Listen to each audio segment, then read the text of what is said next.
But what I love about the work that I do is to show people that empathy is anything but weak.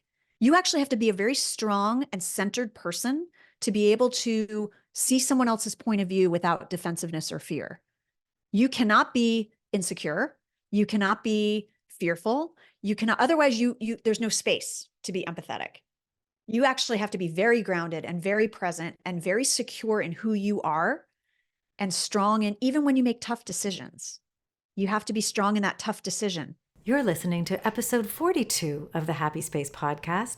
Today we're exploring how empathy can give you an edge, but only if you know how to use it, with author of The Empathy Edge, Maria Ross. Welcome to the Happy Space podcast, where productivity meets inclusivity and everyone gets things done. Hello, I'm Clare Kumar, highly sensitive executive coach, speaker, and your host. Studies show that diversity leads to better business outcomes. So doesn't it make sense to invite everyone's richest contribution? Yet too many people are invited to burn out or opt out, and we are squandering talent. On this show, we'll explore a two-part solution. Part 1, cultivating sustainable performance, the individual design of work and life to preserve our energy so we can keep contributing. And 2, designing inclusive performance, the design of spaces, cultures, products, and services which invite the richest participation. I hope you enjoy these conversations and find inspiration and encouragement, for everyone deserves a happy space. I'm excited that you're joining for this conversation. It's with Maria Ross. She's a multiple times author, and her latest exploration has been into empathy, and you'll hear why in the beginning of our conversation. And as we progress, we'll talk about the myths of empathy and also the importance of rebranding empathy, because it doesn't have necessarily for many people a very positive reputation or connotation. It doesn't breed the sense of strength with empathy, when in fact you'll find out in our conversation that strength and bravery is often required to stand in empathy. So please enjoy this conversation. Tune into empathy, how it's shown up in your life, how it relates to your own sensitivity, if in fact you're a highly sensitive person like I am, and how you might invite more empathy into your world. It's a critical ingredient in today's leadership, and this conversation will tell you a lot more about empathy itself and how to make sure there's more of it in your world. Enjoy.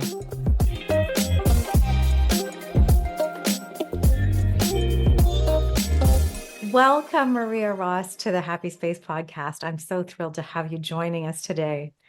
And I'm thrilled to be in this happy space with you, Claire. This is great. Awesome.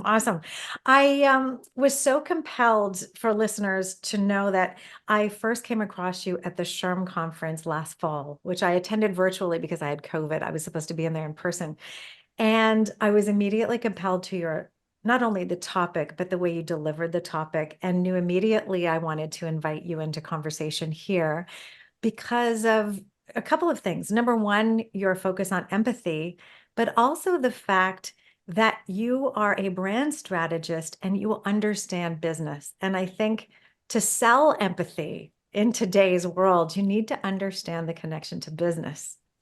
So with that said, I want to start by asking you, starting with a connection to, so you have the storytelling background, you work with brands, you embed empathy in your work with brands, and you understand that the book that you were talking about was The Empathy Edge. And I know we'll talk as well about another book that's coming up, which I'm very excited about. But you begin The Empathy Edge with a very compelling telling of how you experienced empathy at work. And rather than skimming over that, I thought perhaps you could give a little summary of what that was, and then make your connection to how did that compel you to be writing so much about empathy. And as we were talking before our interview, before I hit record, before the market really understood that empathy was so critical. Yeah. Oh my gosh. Well, there were quite a few things that coalesced into the perfect storm right around 2016.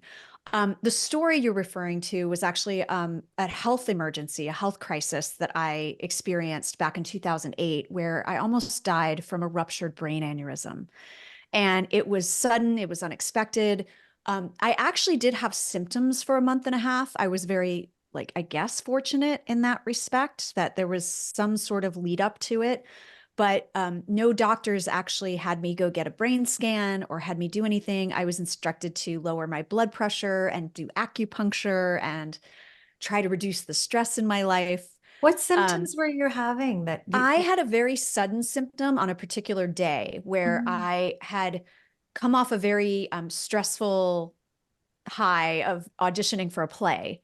And Ooh. as I was exiting the theater, because I do theater in my spare time, as I was exiting the theater, I got struck with the most sudden severe headache I'd ever experienced in my life. It caused me to actually have to lean on a pole to steady myself. Mhm. And my vision started going. I didn't know what was happening to me.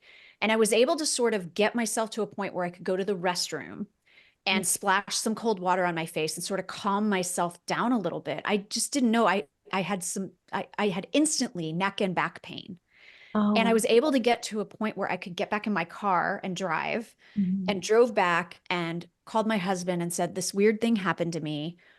And so I went to see the doctor, but it was a brand new doctor because we were in a brand new city, someone who didn't know me, didn't really know anything about my health history. Mhm. And my blood pressure was through the roof. So he didn't know what the cause was. But I've come to later find out that had he actually listened to my symptoms, he should have sent me to the ER to get a brain scan immediately, um, Yeah. So thank you knowing for what I know sharing now. that because I thought there's something in here Yeah, right away around dismissing something that you knew was like, this is not right. And this is so, unusual. Yeah, yeah. yes. Yeah, And yeah. so Cliff Notes version is a month and a half went by with symptoms of very severe migraines, nausea. It Mhm. would come and go. I did do acupuncture. I did do Mhm. yoga. That would Mhm. kind of help things subside for a while Mhm. until I ultimately was struck down at home unconscious, where it actually, the aneurysm ruptured and caused a brain hemorrhage. How And so frightening. luckily my husband came home early from work that day. So he was there and he was able to get me to the hospital right away. But that was, that was an experience in sort of lack of empathy. But what drove me to the work around empathy was my experience at the hospital that saved my life because they were so much about seeing things from my perspective. They would call me by name every time they came into my room. They would explain procedures to me before they did anything. Mhm. They let me choose my meals at mealtime. And Wow. so all of these things, it turned out, were empathetic policies that had been created. It wasn't just a happy accident that I had just really nice people on my care team. The hospital subscribed to a theory called patient and family centered care. Mhm. And so that was my first inkling of, wow, you can actually operationalize empathy in a large bureaucratic organization in Mhm. the way that you train people, in the policies you create, the processes, the communication training, all of those things can lead to understanding someone else's perspective. Yeah. And then in 2016, the other sort of aspect to the storm was my son was 2.5 at the time, and I was teaching him, as we do, all these things about empathy and collaboration and sharing. But at that moment in time, a lot of the leaders in the headlines were not exhibiting empathy. They were exhibiting really bad behavior. And I thought, why am I bothering to teach him all this if this is the world he's going into?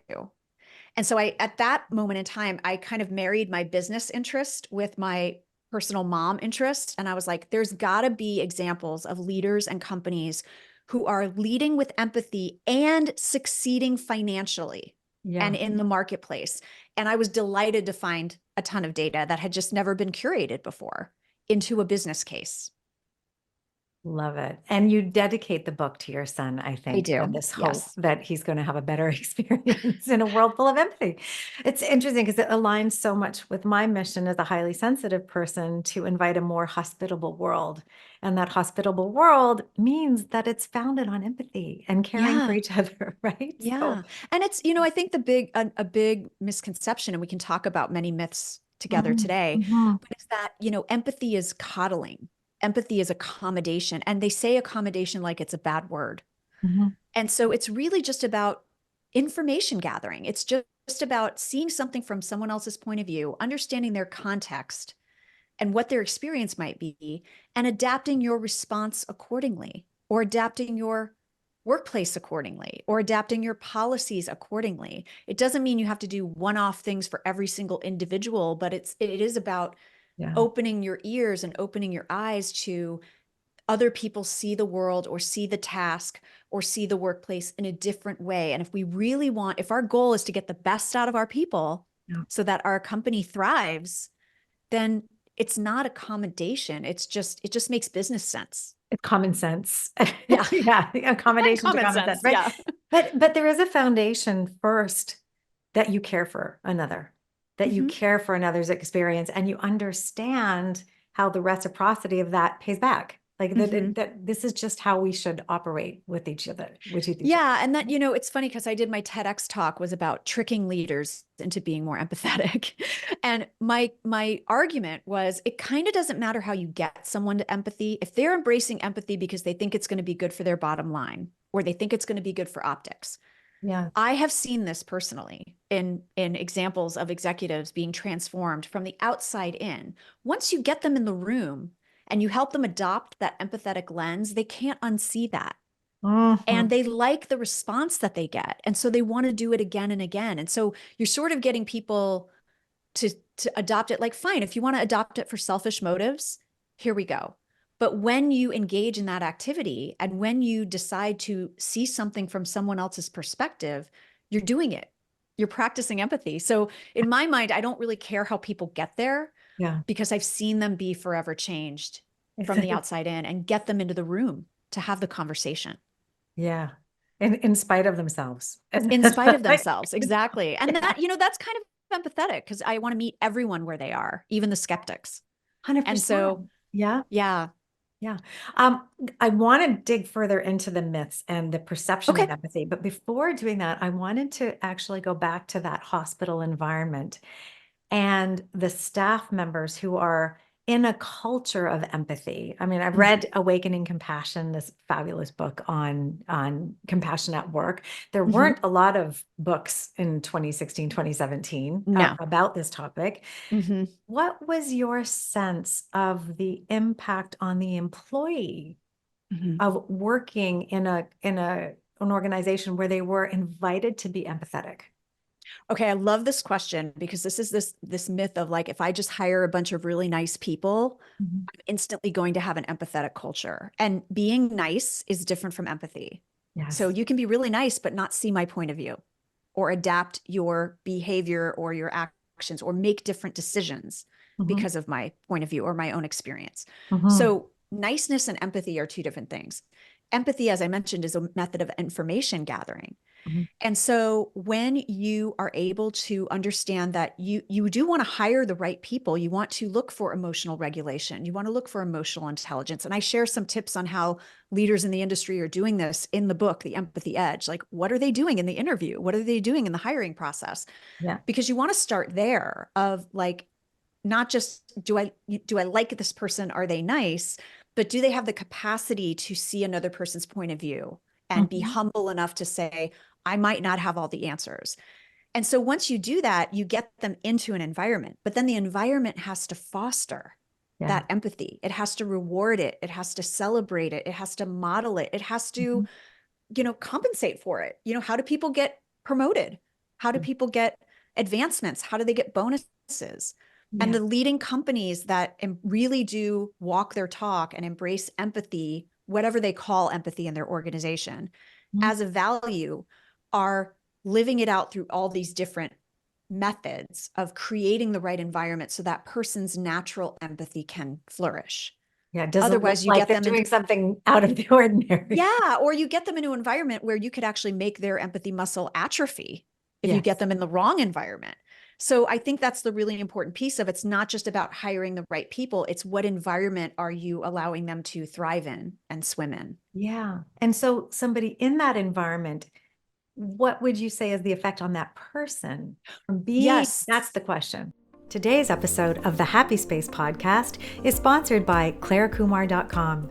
With sensitivity, curiosity, and courage, I serve 3 groups asking the tough questions that lead to meaningful answers. Number 1, I coach ambitious leaders to design for well-being and achieve next-level work-life integration. Number 2, I mic drop thought bombs. That's bombs as in BALMS in keynotes and workshops, helping organizations achieve the business imperative that is inclusivity. And 3, I collaborate with brands concerned with respect for well-being on product design, marketing, and PR. If any of this piqued your interest, come find me at clarekumar.com. I'd love to speak with you. Designing inclusive performance together will lead to the richest results. Yes, sorry, Yeah, I no, that's digressed okay. on No, no, my no, little fabulous. soapbox. Uh, no, but it's you know what's exciting about that is because if someone does have that tendency and that Yes, skill and that muscle is strong, yes. you are enabling that empathy to come through in a way that benefits them in the job, Mhm. benefits them in the role, and so they can align their values at work with who they are because we don't leave our humanity at the office door. Right? We are who we are when we come in. You know this better than anyone. And so it's this idea that they can be truly who they are at work, Mhm. which means you get a whole host of other benefits around that. They feel more psychologically safe. They feel more safe to innovate and be creative. They feel safer to take risks. They feel like they can make decisions in the moment where, they can draw on their own values to Yes, make those decisions and they know they're not going to be punished for it. So yes. that there have actually been a few studies, I think in healthcare environments, which seems counterintuitive, but highly empathetic people, and this was specifically in healthcare study, Mhm. are actually more more content with work. They're Mm, more balanced at work yes. because they don't have to feel like they're being two different people, one person at work and one person on the outside. Now we can talk about, compassion fatigue and empathetic distress and all of that. Yeah. But if you are a grounded empathetic leader or worker and you're in an environment that celebrates that and fosters that, you actually have better well-being at work and you're more engaged. Makes total sense to me, that value alignment piece. And I know on I have a guest intake form for listeners, for podcast guests. And one of the questions is to go through the HSP quiz and figure out if the guest is highly sensitive. And you did that and you scored pretty high on the sensitivity piece, but it was new to Wow. you, right? So Yes. I just wanted to say that this resonates so well with me because in the highly sensitive temperament, em- empathy is a natural part of that temperament trait. So it's Mm. high. So is emotional responsiveness. And so if you have an environment which your empathy is there, it's going to be there without question, but it's got no avenue or a healthy outlook, you're going to feel that tension. And your emotional responsiveness may make you feel frustrated, resentful, and there's emotional and exhaustion and burnout that can come from that tension in there. Yeah. So I was curious, after you've had a look at the trait of high sensitivity at a very, very high level by going through the quiz, if there was anything that came up for you in thinking about your experience looking at empathy, where you've seen it come out, and in even your own personal reflection of empathy in you and how it relates to sensitivity, whether you've given that any thought. Yeah, it's really interesting because I feel like I feel deeply, but I never would have described myself as highly sensitive. I, Mhm. attribute that to being like a hot-headed Italian redhead. Like just, my highs are high, my lows are low. I Yeah. can be very emotionally impacted. Yeah. Just sometimes my own detriment in the workplace where I will take things personally in the workplace. Like if there's negative feedback or someone doesn't like me or anything like that, I used to take that very personally and feel that very deeply, and it would impact my personal life. I would bring that home with me. Mm. And so when I took the Clifton Strengths Finder back in 2016, that started me on, really was the kickstart for writing the book. One of Oh, my top 5 traits was empathy. And I yeah. never would have said that to you at that time. I wouldn't have said, like, one of my superpowers is empathy. But Yeah. as we dissected it, because I worked with a coach, as Yeah. we dissected it, I realized that had actually been the key to a lot of my most effective and productive work experiences. Mhm. Being able to get to know people that were in the other team, and I'm using air quotes here, that you weren't supposed to fraternize with. Or, I worked in an ad agency, for example, and I was on the account management team, and there was the creative floor, and we were literally separated by floors. And Yeah. I spent more of my time on the creative floor Yeah. than I did on the account management floor. Yeah. And I felt like that made me successful because I was able to engender loyalty and trust and collaboration. And I wanted to understand, I was just curious. I just wanted to understand their world. Yeah. This, what I'm hearing here is curiosity, open-mindedness, humility, all of those things. And it's reminding me of a similar experience. I was hired into a tech role in the telecom world. I was a marketer. And the technology people were like, marketers came in with all kinds of arrogance that they were the center of the world. You would know from working in an Mm-hmm. agency, the marketing people, right? Mm-hmm. Mm-hmm. By the end of that job, this was telecom, right? And everybody else Right. was engineers. And I was a BSc biology with business, Mm-hmm. different thinker, right? At the end of that year, they said, you want a job in technology anytime you've got one. See, And that's it's amazing. the same kind of thing. It's standing in Mm-hmm. that curiosity, that openness, like, I don't know what I don't know. So I'm going to come in with that Right. view and I'm going to depend on you and give you what I Right. can. But Right. it's interesting now because I'm about to give a presentation next week to people that are considering coming to Canada to further their career and Uh-huh. what are key skills that they might want to have. This Mm-hmm. attitude of curiosity and openness Mm-hmm. is, I think it's a starting place, but I think if you're empathetic, it's naturally there.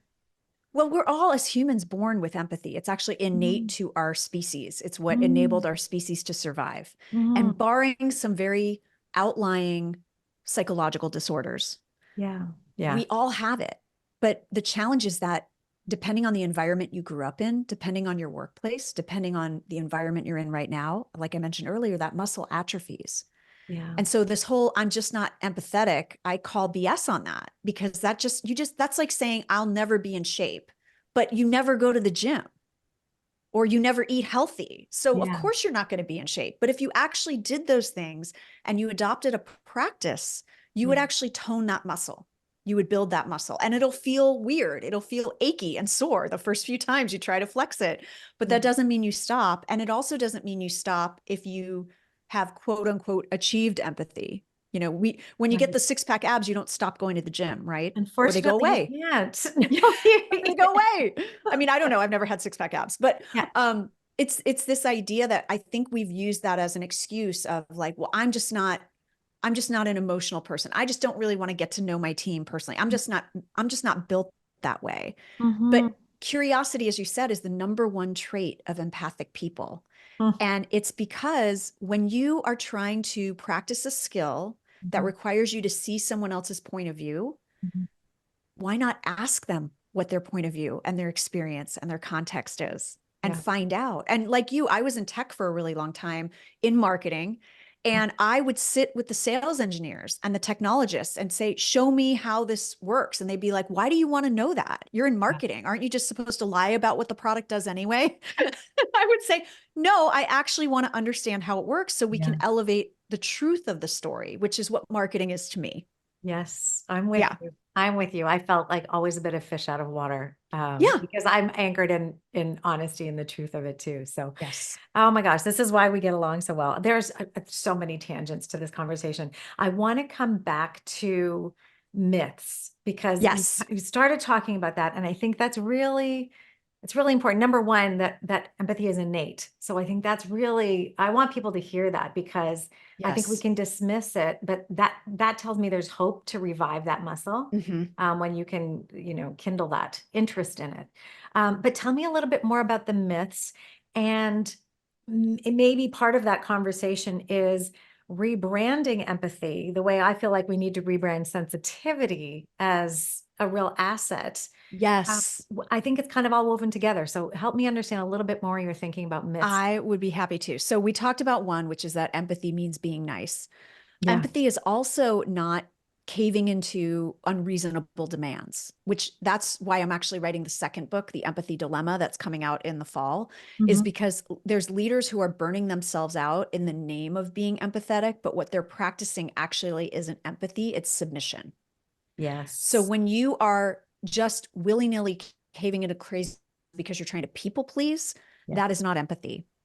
And That's also, this is the other weakness. There's a that weakness in. that it's weakness, it's acquiescence, it's fear, Hmm. it's there's a whole host of other things in there, but it's not empathy. Hmm. And the big one that people sort of breathe a sigh of relief on is that empathy doesn't mean I agree with you.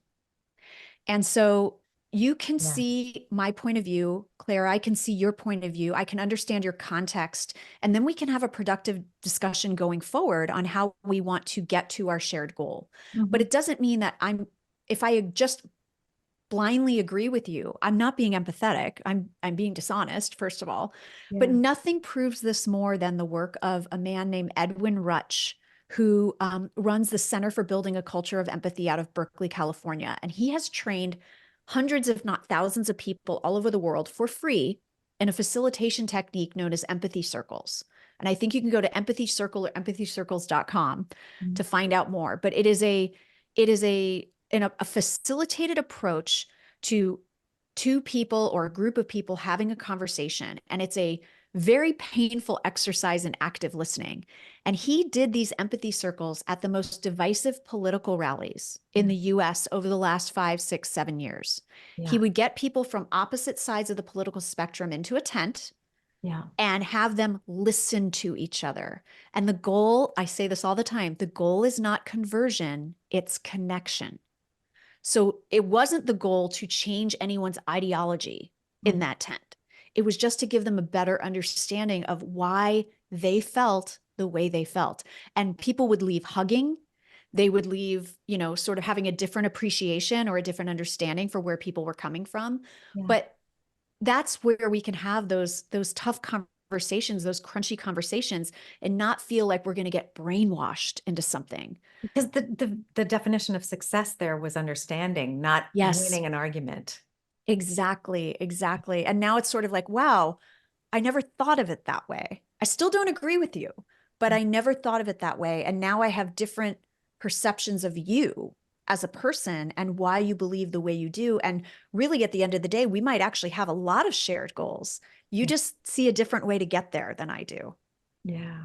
Yeah. How powerful this will be, this work in this election year in the US.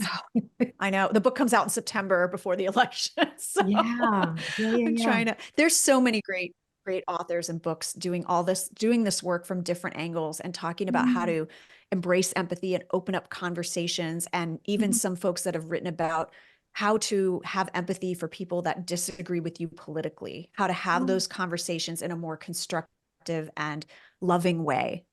Well, we need it because we can't move forward if we can't talk, if we can't share, if we stop listening. And I think it's gone beyond stopping listening, it's gone to attacking. There's this Yes. aggressive defense. And Yeah. ooh, let's exhale and say, what don't we have? We do have shared common objectives. We want to live Yeah. in freedom. We want to live in safety. We want to live in prosperity and wellness. Those Right. are all shared. So, Yeah. ooh, come on, people. I love that. I love the three. So it was empathy is not being nice. Hmm. Empathy is not caving into unreasonable demands. And Hmm. empathy does not mean I agree with you. Hmm. Yeah, but I'm Yeah. willing to try and understand where you're coming from. Yes. And for when I speak to like very senior executives or very left brain executives, Yes. I invite them to look at empathy as not this woo woo, I'm crying on the floor with my employees every day, right? Because that's what they imagine. They're I afraid of invite that They're emotional afraid of content. that. Yeah. Yes. And it doesn't always have to be that, right? It could just be a method. Like I invite them to look at it as a method of information gathering. Mhm. How can I find out more about you and how you see the situation and where you're coming from and your context so that now we can have a productive dialogue or we can move the initiative or the project or the Yeah. conversation forward. So And empathy is that's, research. yes, it is exactly. And that's what Yeah. they seem to get attracted to that message of like, oh, it's just another way to gather information. Yeah, lovely. Well done. Well done. Because you have to speak in the language people are already Yeah. listening for and value. Hmm. Um, I've been giving leadership workshops all the way through the pandemic. And Hmm. I remember looking at a McKinsey article that talked about 4 qualities leaders need to have: Hmm. awareness, vulnerability, empathy, and compassion. And I call it avec, using the French word avec to mean you have to take these Yes. things with you. And I Uh-huh. would look for examples of empathetic leadership. Hmm. I found all kinds of women. Hmm. Finding a male who would be using the word empathy, Hmm. pretty much the only person I came up with repeatedly was Hmm. Satya Nadella, the CEO Hmm. of Microsoft. Hmm. Tell me more about empathy and gender potentially and Yeah, leadership and right. what you've noticed. Okay. Well, first of all, I would invite folks to listen to the Empathy Edge podcast because I've featured a ton of male leaders and executives who embrace empathy as a success lever and embrace it as the way we should be running a human-centered workplace. So I found them. They're out there.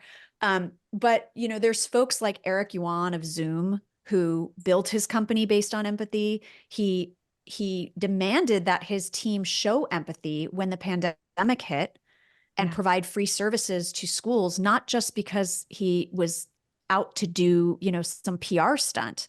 Yeah. He actually told them, and I got this from my account manager at Zoom, I do not want anyone to exploit this pandemic for sales. Yeah. Like this is about what our technology can do to help the world right now. So he is a great example. Mark Cuban, who we know from Shark Tank You and bet. from all of his business ventures, he has been speaking a lot about empathy the last few years. He sort of had an epiphany about leadership and male leadership. So a lot of his writings and a lot of his articles talk about being people focused and people centered and not seeing empathy as a weakness, but seeing it as a business asset. So Oh. he's a great one to look at. You mentioned Satya Nadella. Mhm. And like I said, I've talked to social entrepreneur CEOs, corporate CEOs, EVPs that Mhm. are men on my podcast. And it's funny because when I talk to men, they sort of have to really think about how they're showing empathetic leadership because they don't see it when they're actually practicing it as who they are. Mhm. They're just like, well, of course it's the right thing to do. Of course, I'm going to get to know my team and try to understand what motivates each person. And again, because they go, well, how else am I going to get the best performance They've out already of my made the team? common sense They've connection. made the So common they're sense like, you're asking them connection. to reverse, rewind, and Yes. say, how did you get there? But Yeah. you can't Because unsee it, to your point, right? yes. And I've invited some on my show who've said, like, well, I don't necessarily think I'm a very empathetic leader. And I'm like, oh, you are. Trust me. And then when you point it out to them, Yeah. they're like, oh, I never saw it that way. Yeah. So I think it's socialization. I think it's this dominant cultural norm stereotype of the tough command and control male leader. But what I love about the work that I do is to show people that empathy is anything but weak. You Yeah. actually have to be a very strong and centered person to be Yes. able to see someone else's point of view without defensiveness or fear. You Yes. cannot be insecure. You cannot be fearful. You cannot, otherwise there's no space to be empathetic. You Yes. actually have to be very grounded and very present and very secure in who you are Yeah. and strong. And even when you make tough decisions, you have to Well, be and strong in that's, that tough decision. yeah. And tough decisions are there. So what does that mean for someone who's feeling it all and still has to get there? I mean, there's stories right now about the way people are being let go. Yes. And empathy is finally becoming part of the requirement and Yeah. the understanding. I think one quote I read this morning is, if you're not nauseous the night before you have to actually execute these terminations, you're doing it wrong, which Yeah. totally highlights the fact you are feeling you're putting yourself in the context of the person to whom this is happening. Yeah. Right? And I'm like, yes, it Well, can't and be if I George can, Clooney up in the air. I know. Totally. Or like the Zoom call with like 1,000 people and Yeah. it's 5 minutes long. And, we've heard the horror stories, but Yeah. what I love about this is I featured someone on the podcast to talk about doing layoffs with compassion. Because again, it's a business decision. You have to make it. How can you make it the best experience you can make it Yeah. for the person you're impacting? And that's why I always talk about one of my most empathetic bosses, who is still my trusted mentor to this day. I interviewed him for the new book. He is no shrinking violet. He has built and sold and started companies that have gone on to be wildly successful. When he had to lay off the entire marketing team in advance of a sale, it was the most empathetic experience I'd ever had with a manager.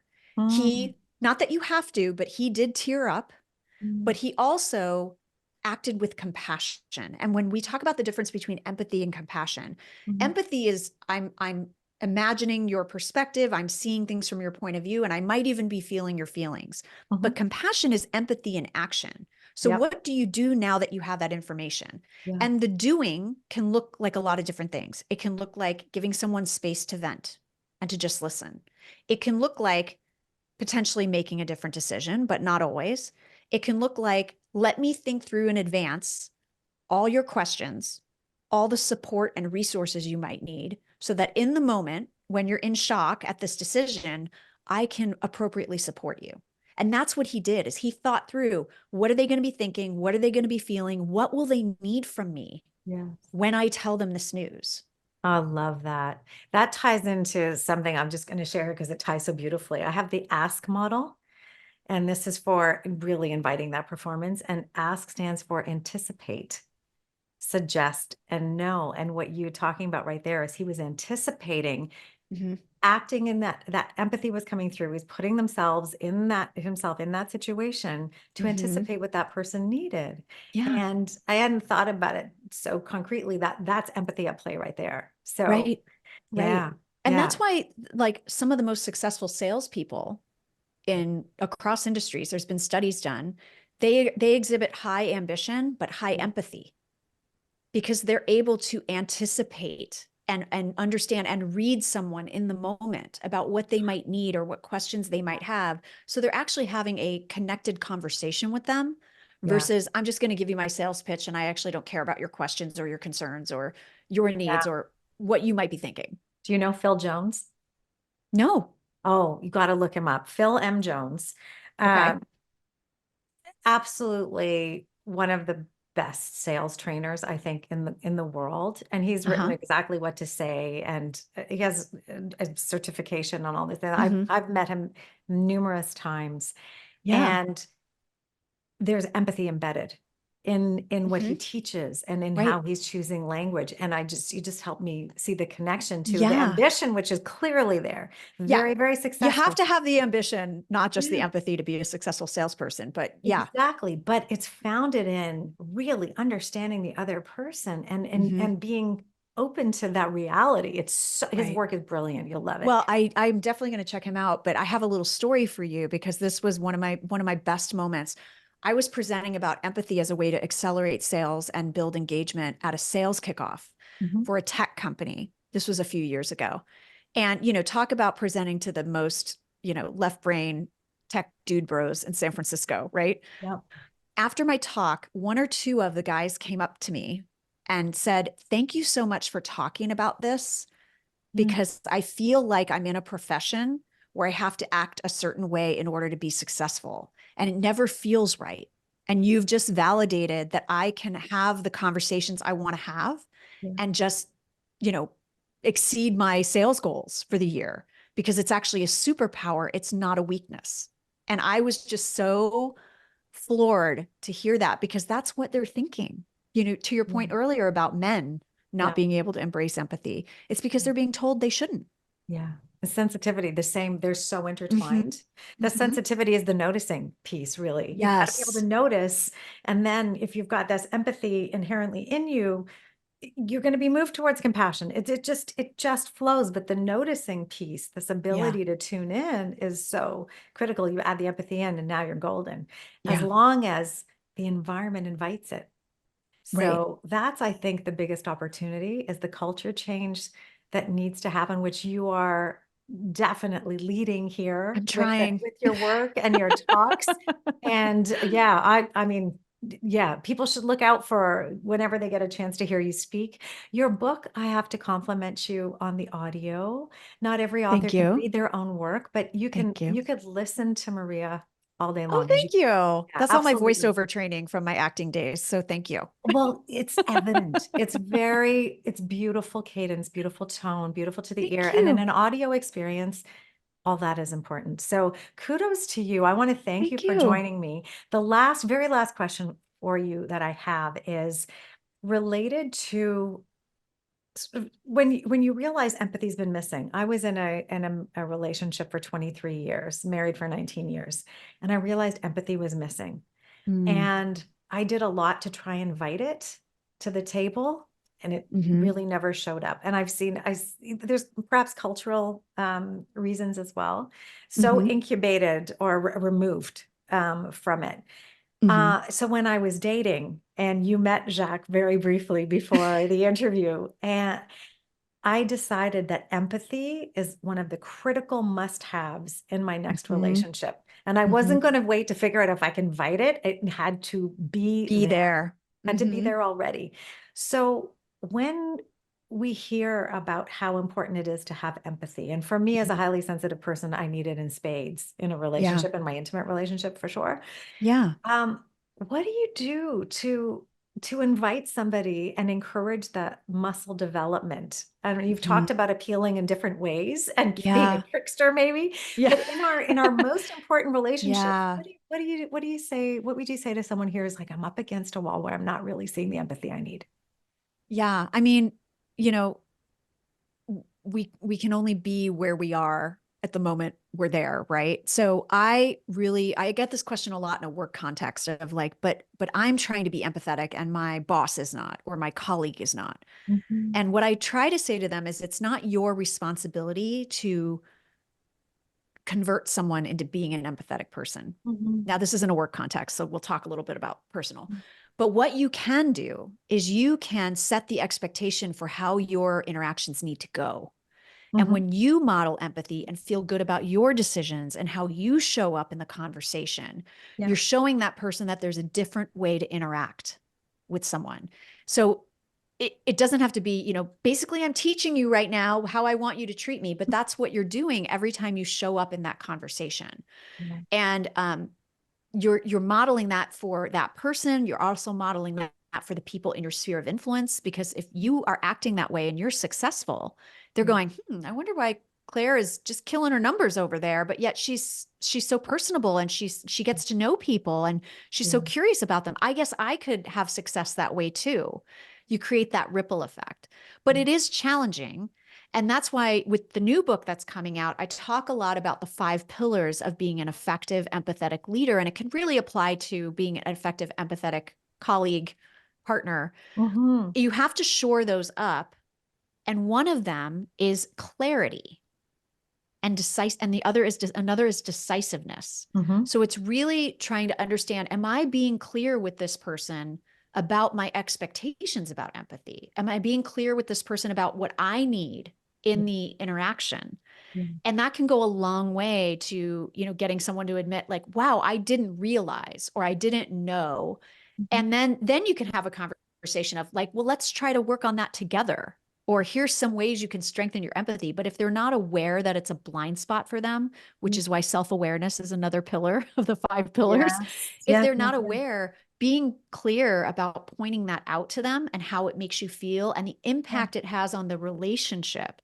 Yeah. Just like you would say the impact of not being empathetic, what is the impact to the business, Yeah. to the bottom line? In the relationship, what is that impact?